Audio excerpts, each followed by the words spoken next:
Hello, I'm William Wolfe, and you may have noticed a scenery change since my introduction from my wife.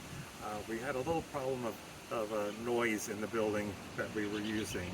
So now I'm settled out here on our forest trappings off of our deck.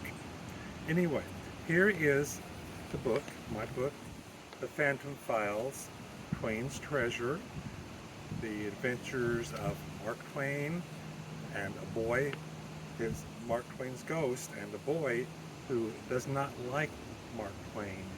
But they're thrown together uh, and adventures follow. Chapter 1. Everyone is a moon and has a dark side, which he never shows to anyone. Mark Twain in Following the Equator. We traveled under the light of a pale yellow moon, hiding low behind a thicket of Missouri oak and hickory trees. Branches, bare except for tiny green buds, reached out like gnarly arms and skeletal fingers, eager to pluck us from our bikes. As usual, Bones led the way, his high-powered handlebar lamp banishing the blackness ahead. But inky shadows loomed behind us, and I couldn't shake the feeling that we were being watched, or worse, chased through the night. Bones rode his sleek Diamondback 10-speed. I pedaled Rusty, an old rattle-chain Huffy Mom had bought at a yard sale for $15. No big deal. Trusty Rusty took me wherever I wanted to go, or, in this case, where I didn't to go. Who in his right mind would choose to spend Saturday night in a cold, damp graveyard? The answer was right in front of me. Clarence Bones McFadden, paranormal geek, pain in the butt, my one true friend. If only he didn't believe that ghosts were real. And if only he weren't right. Tonight, more than anything in the world, Bones wanted to see a real live ghost. I did not want to see a real live ghost. I had seen way too many in my 13 years, enough to last a lifetime, enough to ruin a life. But here we were, bound for a creepy old cemetery filled with the kind of people I try hard to avoid. Dead ones. I pushed hard against the pedals and pulled even with Bones. Are you sure you don't want to try out that new triple jalapeno pepper jack cheese Mexi burger down at Louis Guapo's? Doesn't that sound like more fun than a dumb ghost hunt? It's called a paranormal investigation, Bones corrected. And as delicious as the Mexi burger might be, we've got to stick to our plan. Scientific curiosity demands answers to the great mystery of life after death. This is superstition, not science, I said. If you look long enough and wish hard enough, you can find anything, whether it exists or not. And if you keep your eyes closed and your ears plugged, you'll never find anything, even when it's right in front of you, Bones countered. Are you trying to back out on the bet? Yes, the bet. If I won, Bones had to stop pestering me about ghosts for the rest of the year. If he won, I had to spend an evening with him in a graveyard. No excuses. I shouldn't have taken the chance, but I'm a baseball fanatic. I was sure that the St. Louis Cardinals had beaten the Boston Red Sox in the 1964 World Series.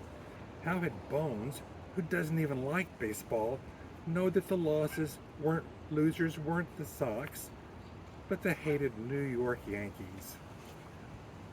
No backing out, I sighed. I'm just saying that a burger wouldn't suck nearly as much as stumbling around in a graveyard. It'll be fun, Bones said. Maybe, if you like camping out and waiting for Casper the Friendly Freak to float by. Are you going to ask him to pose with you for a selfie? You're a hopeless unbeliever, Bones said. Funny, I was just thinking the same thing about you, I shot back. Then we both smiled. Things were like that between Bones and me, always arguing, opposite in so many ways. but somehow still best buds. Bones has short hair, dark as midnight, that stands straight up like the bristles on a brush.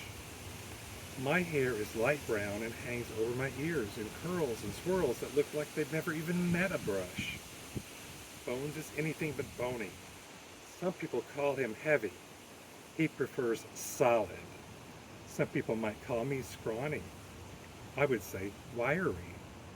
What separates us most, is my friend's fascination with the paranormal. That's why people call him Bones, as in spooky skeleton, Halloween stuff. He believes in vampires, Bigfoot, Mothman, El Chupacabra, shadow people, black-eyed kids, the lost neck monster, most everything except garden gnomes, and he wants to see them all. As far as Bones knew, I was a scoffer and a card-carrying member of the Show Me State Skeptic Society, and that's the way I wanted to keep it. An aging wooden sign came into view, its words faded but readable. Sawyer Cemetery, established 1825. There it is, Bones said, the place where we are guaranteed to find proof that there is life beyond the grave. This is Ghostopia, Ghostopolis. I wouldn't be too sure, Clarence, I said, considering there are no such things as ghosts. First of all, unbeliever, only my mom gets to call me Clarence. Second of all, you're a buzzkill. Third of all, we cut sharply to the right and onto a pitted gravel drive. You're dead wrong, and I'm going to prove it. Bones and I locked brakes, and with the precision of a jet fight squadron, slid side by side to a stop. Before us stood a wrought iron gate with tall black bars topped by deadly-looking spikes. On either side stretched a chain-link fence crowned with curls of razor wire. Isn't it beautiful? Bones said. I guess, in an abandoned prison toxic waste dump kind of way, I said. Curls before swine, Bones muttered. I tilted my head. What the heck does that mean? It means, Bones said, why do I waste my time on you? Through the bars of the gate, shadowy outlines of grave markers lined up like pallbearers at a funeral. There were no signs of life, or life after life, and the only sound was that of a distant motorcycle shifting gears. Everything was peaceful, but isn't that how they're always describing graveyards? Aren't people supposed to rest in peace? If only. We parked our bikes. Bones shrugged off his backpack and tugged out a black flashlight the size of Kansas City. When he flicked it on, it was like watching a star being born. The beam that shot out seemed to evaporate the evening fog. I folded my arms. Did you swipe that thing from the Cardiff Hill Lighthouse? Bones snickered. Monster light. Next best thing to a laser cannon. I've got one for you, too.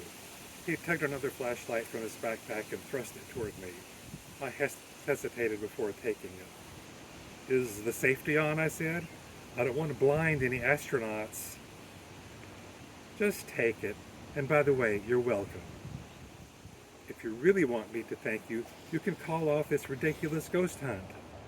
Paranormal investigation, Bones said. And we aren't calling anything off. I sighed and took the monster light. It felt good in my grip, sturdy with a lot of heft. I flipped the switch, and a shaft of light blasted past my friend.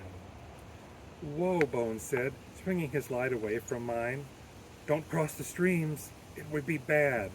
Total protonic reversal. I groaned. Can you drop the Ghostbusters references? You loved that movie. The first 10 times you made me watch it, I said. That doesn't mean I've let it take over my life. Bones snorted. You need to get a life before you worry about anything taking it over. I watched in a mixture of amusement and awe as Bones began emptying his backpack and clipping the assorted gadget from inside onto a utility belt circling his plentiful waistline. Holy gizmos, Batman, I said.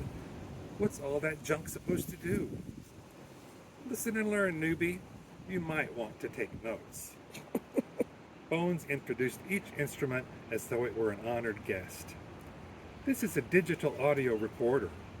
35 bucks, right? But priceless in an EVP investigation. Before I could raise my eyebrows, Bones went on to explain. EVP is short for electronic voice phenomena, spirit voices that we can't hear with our ears, but can be captured electronically. And how many ERPs have you recorded? I asked. EVPs. I've captured some interesting sounds. Not Class A, but they could have been ghosts. They could have been the bean burritos you ate at Taco Smell, I said. Bones huffed and moved on to the next gadget. He held out a camera small enough to fit in his palm. This is for spirit photography. It works in the ultraviolet and infrared spectrums, so it captures ghostly images that are invisible to us. Like orbs? Bones wrinkled his nose. Those little balls of light people think they see in pictures, they're just dust or water particles caught in the camera flash. There are no such things as orbs. No such things. I thought they were supposed to be spirit energy, I said, finger quotes around the last two words. Indisputable photographic evidence. At least that's what the paranormal TV shows say. Photographs are actually the weakest kind of evidence and the easiest to fake, Bones said, thanks to Photoshop. He waved a cell phone-sized device lined by colored lights. This is an EMF detector. Registers the presence of electromagnetic fields. Since ghosts are made of energy, we can use the detector to register their presence. Next came a pistol-gripped gadget with a soft blue screen display on its back. This is my laser thermometer, which can pinpoint cold or hot spots that signal paranormal activity. Not proof by any means, but helpful evidence. Finally, Bones raised something that looked like an oversized ink pen, and suddenly the grass and tombstones were bathed in glowing green dots. Is this cool or what? Bones says. When you see a laser net, what you see is a laser net. If anything passes through it, even something ghostly, we should see a disruption in the pattern. A smile as wide as the Mississippi River spread across his face. If a ghost even farts in this cemetery, I'm going to know it. That's only if we get into the cemetery, I said, pointing my light toward the gate where a beam struck a piece of dangling shiny metal. Bones squinted. What's that? I'm not an expert in these matters, I said, but it looks like a big fat chain. I shifted my light toward the center of the gate, exposing the world's largest, rustiest padlock. Stepping forward, I gave the metal bars a hard tug. They swung out an inch or two, then jerked to a halt with a metallic clank. Houston, we have a problem, I said. We're locked out, and unless you've got a bolt cutter in that bag, I think this ghost hunt has ended before it can begin. Paranormal investigation, Bones corrected, and we're not going through the gate. Edging next to me, he gave the chain a shake. Did you think the cemetery would be left open for just anyone to trample through? But we're paranormal investigators doing serious scientific research. We have special access. You have a key? I asked. No, Bones sounded offended. We're going under the fence. The next thing I knew, Bones had slung his backpack over one shoulder and was walking beside the fence line, waving his flashlight waving his flashlight along the edge of the cemetery. I followed, feet dragging, until we reached an ancient sycamore, its trunk marred by a gaping hole that looked like an open mouth screaming into the night. Stop here, Bones said in a hushed voice. Reaper666 said on Twitter that there was a place near here where we could get in. Who said what? I asked in disbelief. Reaper666.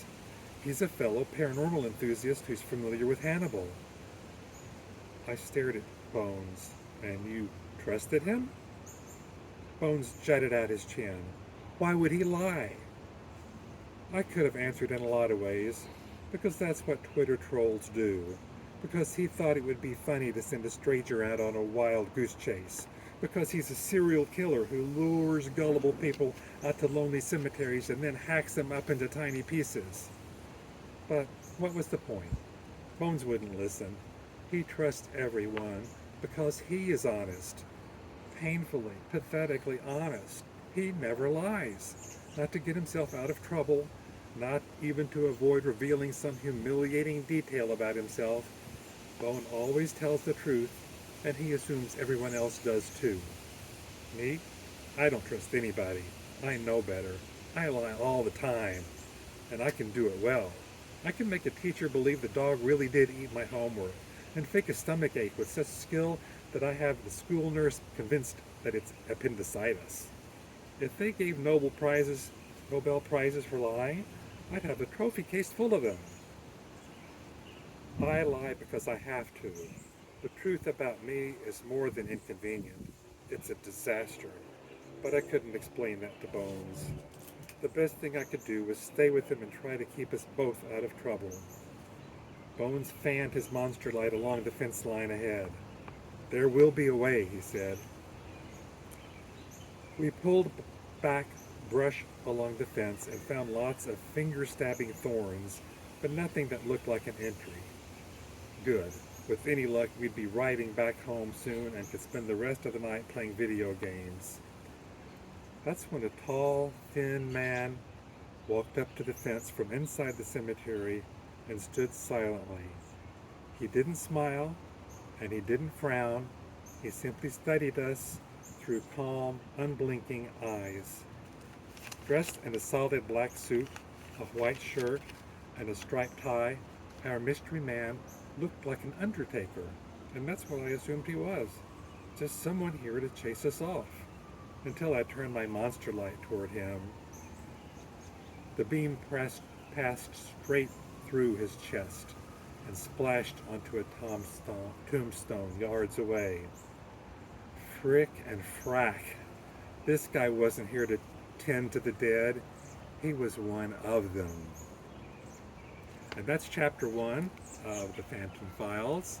If you enjoyed it, if you want to read more, you can buy this book in Kindle fashion, electronic fashion, or in paperback on Amazon.com.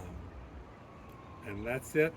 I want to thank Gay for all the work she's doing and all the help that she's bringing to people in this state.